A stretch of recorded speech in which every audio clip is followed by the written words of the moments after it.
wasalaatu wasalaamu ala alhaadi al amin sayidina wa maulana muhammadin il makin wa ala alihi wa sahbihi zawi ridwani wa tamkin. yéen bokki jullit yi rawatina bokki taalibe yi nekk fii ci Ndar ak li ko wër lépp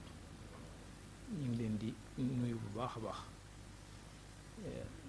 di leen baalu àq ci weer wi ñu nekk di weeru tabaski wi ñaan suñu borom mu may ñu yegg ci ak jàmm incha allah te fekkoo ko ay at. li waral suñu kàddu nag li waral jataay bi ak kàddu yi muy ndigalu sëñ Muntaxa moo joxe ndigal ci ñu yee salaat jumaay murit ji nekk Ndar. ci biir ndigal loolu nag ñu ngi ci woo mbokk yi ci dëkk bi yëpp di jiital sëñ Moustapha mu sëñ Mourtala ak mboolem kilifa yi ci dëkk bi yëpp di ko yëgal mbokki taalibe yi yëpp itam di leen ci soññ bu baax a baax nga xam ni sëñ Mountakha moo joxe ndigal ni nañ taxawaat jumaa ji def ci suñu yitte ñun ñëpp. kon nag ndigal li daal ñu ngi ci woo jullit ñëpp ak mbokki taalibe yëpp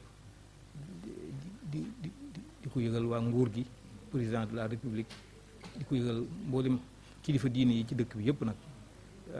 joxe na ndigal itam ni jàpp na bisu teg xeer wi mooy buñ tabaskee ba bis bi dellusi waaw fii ci jumaa ji sëñ Muntaxa nee na incha allah buñ ci àggee dana yebal ndaw mu ñëw teg ci xeer yi bu ko defee liggéey bi mën a tàmbali. kon nag loolu rek lañ doon yëgle di ko wax ci turu sëñ Muntaxa li ci des dañ koy jox sëñ Bamba Sylla mi nga xam ne mooy porte-parole mbooloo mi ci wàllu liggéey bi mu gën ko leer la kon nag kàddu yi daal mooy ndigal loolu rek jottali ndigalu sëñ Muntaxa ci woote liggéeyu jumaay Ndar ji nga xam ne jumaa ji dafa laaj ñu yeesalaat ko ndax tabax bi dafa màggat dafa laaj nag ñu yeesalaat ko kon loolu ñu ngi ci woo jullit ñëpp di ci woo mbokki taalibe yëpp ñi ne ci dëkk bi ak ñi ne ci réew mi ak bitim réew yëpp ku bokk Ndar daal sëñ Muntaxa nee na waa Ndar def seen yitte ci jumaa ji nañ ci seen yitte lépp lu ñu waroon a liggéey waroon ko andil nee na nañ def yitte ci jumaa ji ba liggéey bi àgg ñu doog a dellusi ci moom waaw loolu mooy ndigal li loolu xam naa sax danañ teg waxtaanu sëñ Muntaxa woowu directement ba ñëpp mu gën a leer ci seen bopp bu soobee yàlla incha allah ñu ngi sant ñëpp di gërëm ñëpp asalaamaaleykum wa rahmatullah lillahi rabbil alamin wasalaatu wasalaamu ala alhaadi al amin sayidina wa maulana muhammadin il makin wa ala alihi wa sahbihi zawi ridwani wa tamkin. yéen bokki jullit yi rawatina bokki taalibe yi nekk fii ci Ndar ak li ko wër lépp ñu ngi leen di nuyu bu baax a baax di leen baalu àq ci weer wi ñu nekk di weeru tabaski wi ñaan suñu borom mu may ñu yegg ci ak jàmm incha allah te fekkoo ko ay at. li waral suñu kàddu nag li waral jataay bi ak kàddu yi muy ndigalu sëñ Muntaxa moo joxe ndigal ci ñu yee salaat jumaay murit ji nekk Ndar. ci biir ndigal loolu nag ñu ngi ci woo mbokk yi ci dëkk bi yëpp di jiital sëñ Moustapha mu sëñ Mourtala ak mboolem kilifa yi ci dëkk bi yëpp di ko yëgal mbokki taalibe yëpp itam di leen ci soññ bu baax a baax nga xam ni sëñ Muntaxa moo joxe ndigal ni nañ taxawaat jumaa ji def ci suñu yitte ñun ñëpp kon nag ndigal li daal ñu ngi ci woo jullit ñëpp ak mbokki taalibe yëpp ko yëgal waa nguur gi président de la république di ko yëgal mboolem kilifa diine yi ci dëkk bi yëpp nag joxe na ndigal itam ni jàpp na bisu teg xeer wi mooy buñ tabaskee ba bis bi delsi waaw fii ci jumaa ji sëñ Muntaxa nee na incha allah buñ ci àggee dana yebal ndaw mu ñëw teg si xeer wi bu ko defee liggéey bi mën a tàmbali kon nag loolu rek lañ doon yëgle di ko wax ci turu sëñ Muntaxa li ci des dañ koy jox sëñ Bamba Sylla mi nga xam ne mooy porte-parole mbooloo mi ci wàllu liggéey bi mu gën ko leer la kon nag kàddu yi daal mooy ndigal loolu rek jottali ndigalu sëñ Muntaxa ci woote liggéeyu jumaay Ndar ji nga xam ne jumaa ji dafa laaj ñu yeesalaat ko ndax tabax bi dafa màggat dafa laaj nag ñu yeesalaat ko kon loolu ñu ngi ciy woo jullit ñëpp di ci woo mbokki taalibe yëpp ñi ne ci dëkk bi ak ñi ne ci réew mi ak bitim réew yëpp ku bokk Ndar daal Sëñ Muntaxa nee na waa Ndar def seen yitte ci jumaa ji na ci seen yitte lépp lu ñu waroon a liggéey waroon ko andil nee na nañ def yitte ci jumaa ji ba liggéey bi àgg ñu doog a dellusi ci moom waaw loolu mooy ndigal li loolu xam naa sax danañ teg waxtaanu Sëñ Muntaxa woowu directement ba ñëpp mu gën a leer ci seen bopp bu soobee yàlla incha allah ñi ngi sant ñëpp di gërëm ñëpp asalaamaaleykum wa rahmatullah. kon ñëpp la sëriñ bi woo bàyyiwul kenn dëkk bii nag daa yàgg am ay jàmbaari Sëriñ Tuubaa moom Ndar Maître Madické Niang ñëpp xam nañ ko sëriñ baa ngi koy woo si liggéey bi di ko bàyyi xel Cheikh Bamba Dièye di doomu yoon wi ñëpp xam nañ ko it muy jàmbaaru Ndar sëriñ baa ngi koy woo waaye sëriñ bii ni mu ko waxee mu ngi jël ab woote ak bu yëgle jëme ko si njiitu réew mi di Bachir Diomaye Faye yal na yàlla dëgëral ko àggale ay yéeneem si réew mi sëñ baa ngi koy woo si liggéeyu maanaam bii ko Sëñ Muntaxa jox jaarale ko si monsieur le maire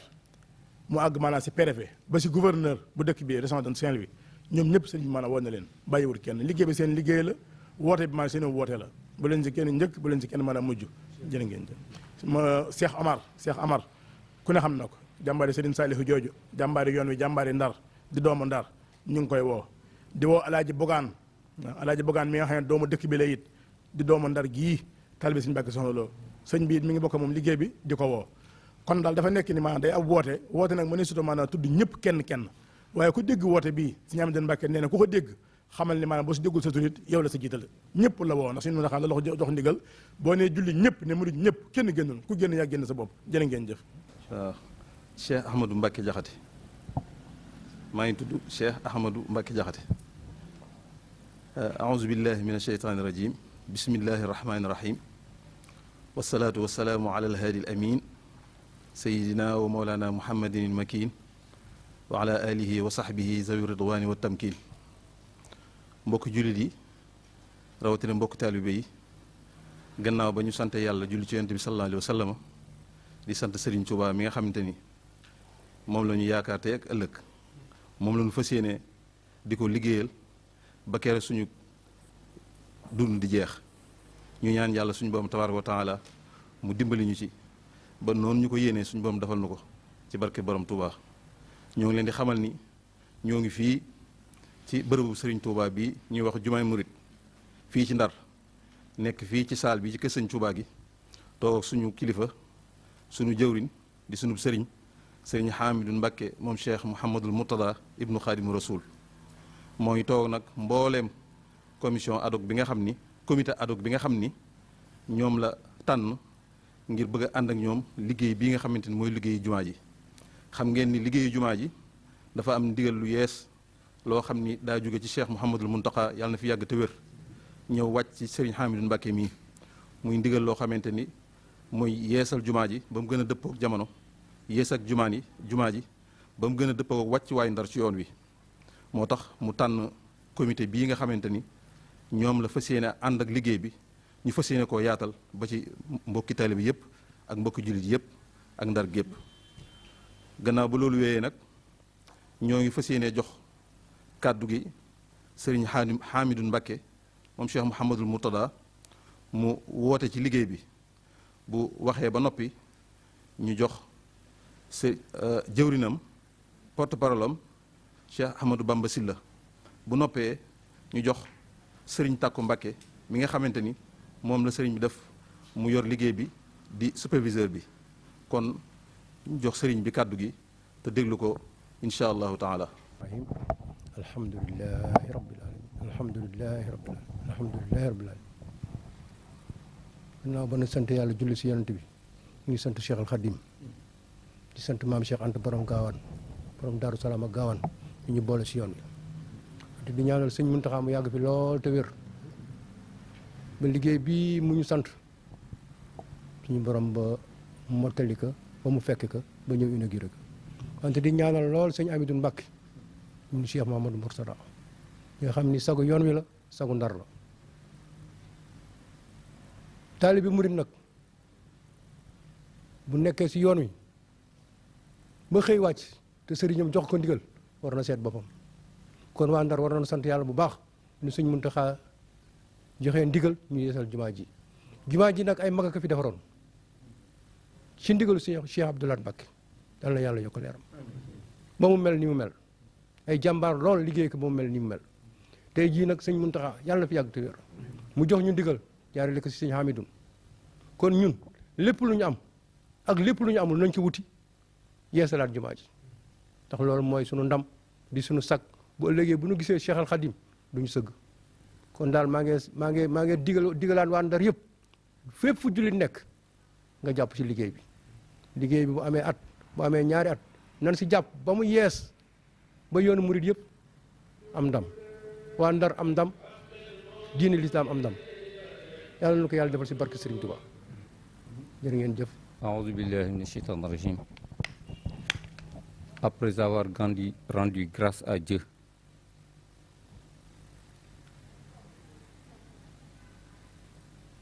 nous saluons d'abord le khalife général des Mourides, qu'Allah lui donne longue vie et une santé de fer. Nous remercions le jawriñ du comité ad hoc au nom de Cheikh Hamidou Mbacke Ibn Cheikh Mouhamadoul Mourtada d'avoir réuni, après le ndigal du khalife général des Mourides, de rénover la grande mosquée mouride de Ndar. Le comité ad hoc,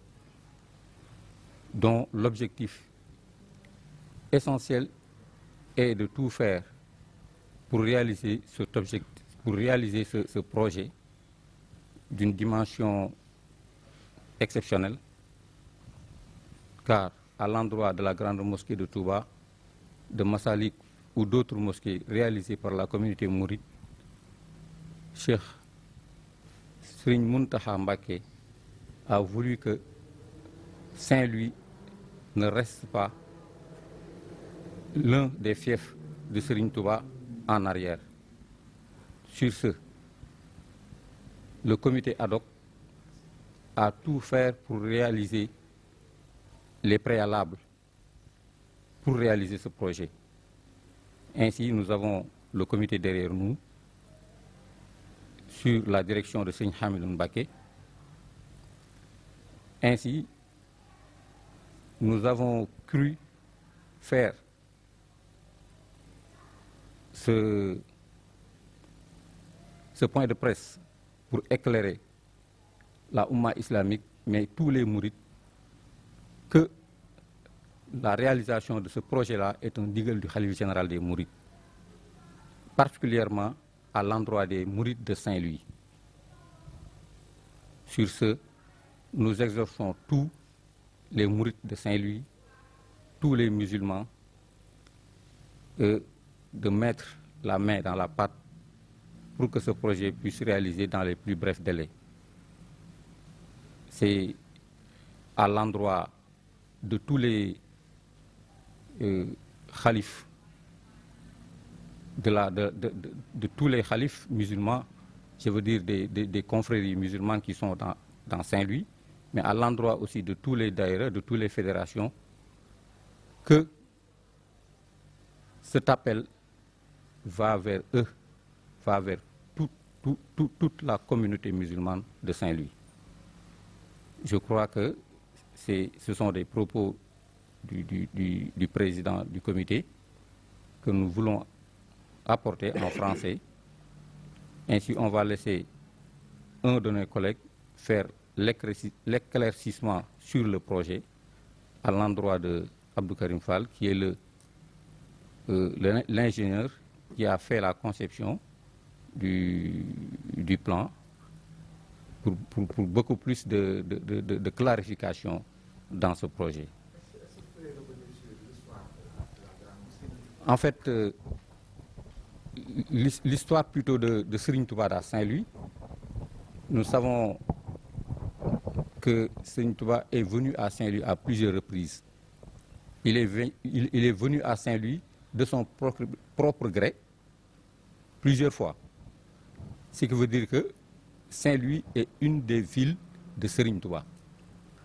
Par conséquent, Saint-Louis doit avoir une marque indélébile qui montre la portée du mouridisme dans Saint-Louis. Nous avons aussi des familles qui se rattachent à Serigne Touba. C'est la famille de Cheikh Hastako, qui est derrière lui, qui est une preuve que Serigne Touba a un soubassement plutôt dans Saint-Louis. Donc l'histoire de la grande mosquée, moi peut-être je ne pourrais pas y aller au fond, mais nous savons que c'est un édifice colossal, grandiose, que nos prédécesseurs ont réalisé, mais que, vu la conception actuelle de l'architecture, nous avons voulu réaliser quelque chose qui est beaucoup plus approprié au temps même, mais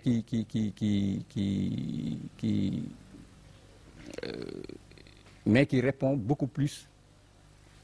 aux visions du Khalife général des Mourides par rapport à toutes les réalisations des grandes mosquées de la communauté mouride. Donc c'est ça qu'on a voulu apporter. S'il y a beaucoup. Adama Kamara. Adama Kamara, le secrétaire administratif du comité.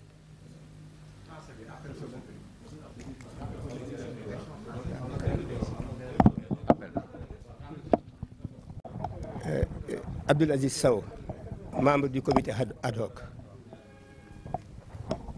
Je suis les traces de Adama Kamara en rendant grâce à Dieu et en priant pour que Cheikh Mohamedou Muntaka, qui est l'actuel Khadim Rassoul de notre temps, que Dieu lui accorde une longue vie et une santé de fer. C'est un bijou pour la Oumma islamique. Mais nous avons aussi un autre bijou à Saint-Louis, en la personne de Seigneur Amidou Mbaké, pour lequel le Khalif, lors de notre dernière rencontre, a témoigné toute sa confiance. Et cette confiance du Khalif sur Cheikh Amidou Mbaké est une garantie d'un travail béni, déjà, par Borom Touba. Parce que la parole de Cheikh Muntaka Mbaké et celle de Borom Touba ne font qu'une seule. Dès lors, appeler, mobiliser les talibés sur ce projet immense devient facile. Du moment que la parole du Khalif est venue en imminence, c'est sûr que tout mouride, c'est sûr que tout musulman aura voulu bénéficier de ces félicités que le projet recèle. Ce projet, c'est un projet islamique. Comme l'a dit tantôt Seigne Bamba Sylla, une construction de mosquée ne fera qu'intéresser tous les musulmans. Ainsi donc, cette mosquée de Saint-Louis, autant qu'on puisse la mettre en or ou en diamant, ne suffira pas pour donner à Saint-Louis, pour rendre à Saint-Louis la grâce divine que Dieu lui a incrustée en la choisissant comme cité religieuse parmi les cités qu'on peut citer dans la Oumma islamique. Qui dit Touba dit Saint-Louis, certes. Adam Kamara l'a tantôt dit, Saint-Louis est une ville de Serigne Touba. Mais c'est la ville aussi de tous les saints qui, pour avoir une marque indélébile de leur compétence de saint, force, ils passent à Saint-Louis. Cette mosquée a été inaugurée tantôt par Cheikh Abdoul Ahad Mbacké en 1981. C'est qui marque la pose de la première pierre. Mais nous allons poser la première pierre de Cheikh Mouhamadoul Mountakha le 24 juin de ce mois-ci, ce qui fait l'objet d'un appel à tous les talibés, qu'ils soient dans la ville de Saint-Louis, qu'ils soient dans la région, qu'ils soient dans le pays, mais aussi qu'ils soient dans la sous-région ou bien même dans la diaspora. Tous les talibés sont convoqués à cette réalisation pour porter main forte à Seigneur Hamidou Mbacké pour qu'il puisse réussir, comme l'a tantôt dit Cheikh Mouhamadoul Mountakha. Nous appelons en même temps le président de la République, qui est le président de tous les Sénégalais, mais qui est aussi un musulman hors pair, comme on l'a tantôt dit, avec son équipe gouvernementale. Nous appelons tous les ministres de la République, nous appelons tous les mécènes, nous appelons toutes les forces vives qui n'ont d'autre mission que de travailler pour l'islam, de mettre leur avoir au service islamique. Ces propos sont celles de tout le comité ad hoc que Cheikh Hamidou a choisi pour l'accompagner dans cette noble mission. Nous appelons le gouverneur de la région de Saint-Louis, qui est le plus impliqué, parce que c'est dans sa région. Nous appelons le maire de la ville de Saint-Louis, qui est aussi le plus impliqué. C'est sa concession. Nous appelons le préfet et toutes les autorités gouvernementales de la région de Saint-Louis. Je disais tantôt que nous remercions Seigneur Hamidou Mbacké d'avoir porté sa confiance sur le comité ad hoc, et nous ne ménagerons ni effort, nous ne ménagerons ni avoir, ni temps pour l'accompagner dans cette noble mission, et que Dieu fasse qu'elle réussisse au-delà de nos espérances. Assalamu alaikum wa rahmatullahi ta'ala wa barakatuh.